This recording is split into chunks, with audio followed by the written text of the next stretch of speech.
लग्नाचे दागिने म्हणजे श्रीमंत पेशवाई दागिने, नाशिकचे सुप्रसिद्ध सराफ मयूर अलंकार सराफ।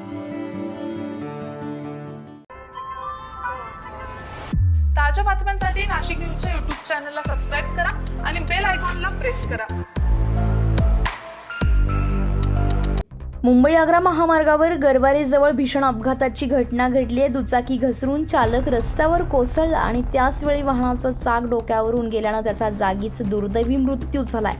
या अपघातामुळे नाशिक ओझर महामार्गावर मोठी वाहतूक कोंडी झाली आहे। मुंबई आग्रा महामार्गावरील गरवारेजवळ हॉटेल अमृत पंजाब परिसरात हा भीषण अपघात झालाय। दुचाकी घसरल्यानं चालक रस्त्यावर कोसळला, त्याचवेळी मागून येणाऱ्या वाहनाचं चाक त्याच्या डोक्यावरून गेल्यामुळे दुचाकी चालकाचा जागीच मृत्यू झालाय। अपघाताची माहिती मिळताच संबंधित यंत्रणा घटनास्थळी दाखल झाली आहे। दरम्यान या अपघातामुळे नाशिक ओझर महामार्गावर गेल्या 2 तासांपासून मोठी वाहतूक कोंडी झाली असून वाहनांच्या लांबच लांब रांगा लागलेल्या आहेत। अझर कादरी, नाशिक न्यूज, नाशिक। ताज्या बातम्यांसाठी नाशिक न्यूजच्या YouTube चॅनलला सबस्क्राईब करा आणि बेल आयकॉनला प्रेस करा।